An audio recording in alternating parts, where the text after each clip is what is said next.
Man United versus Aston Villa Premier League preview, Saturday at 12:30 at Old Trafford. Home game for United. Very difficult opponents, Aston Villa. Though they've lost Jack Grealish, but they've still got an abundance of good players. United sit near the top of the league. Their league position doesn't really tell the full story of the season. We haven't really played well yet. We haven't taken control of any games yet, and we haven't dominated teams. Some of the scorelines we've had gloss over this fact. Obviously knocked out of the Carabao Cup, lost our first game in the Champions League, very fortunate against Wolves away, very, very fortunate against West Ham away. So I believe that the two home games, the victory to Leeds United and the victory to Newcastle United, probably weren't fair scorelines. United's fundamental problem is this. Forget all the noise in the media. It's the inability to control matches. United don't have the midfielders, the deep-lying midfielders, to actually move the ball from the first third into the final third. And United, if you look at the stats closely, have an inability to feed their forward players. And basically, Fred and McTominay have major limitations.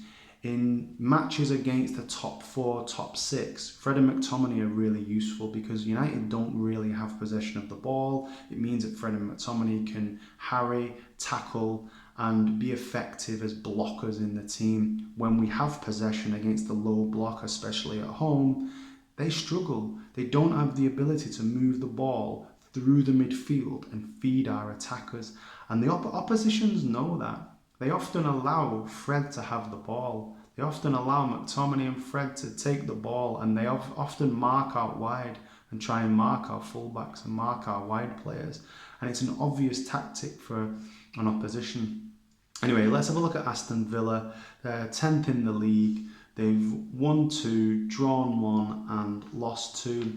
Lost Jack Grealish. They reinvested the money in some really good players, and they haven't really gelled yet, but it looks like some of the stuff that they're looking to do is coming together.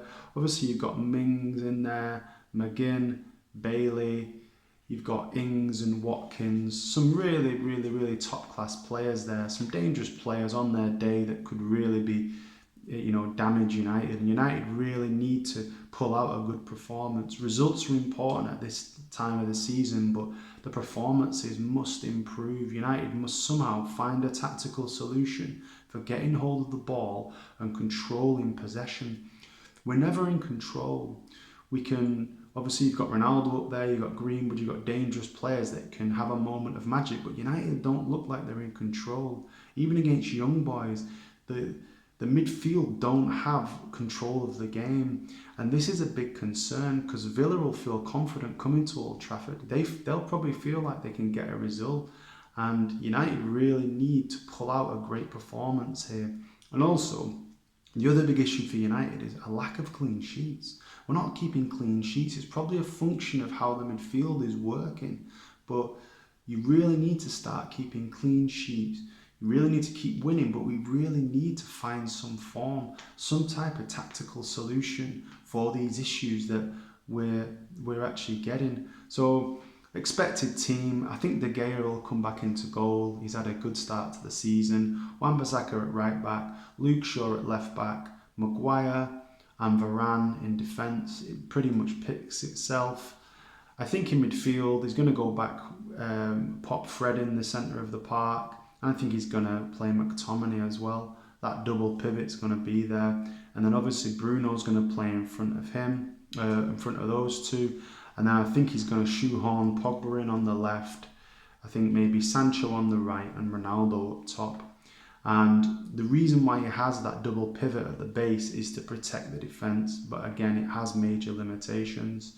So let's see what's going to happen.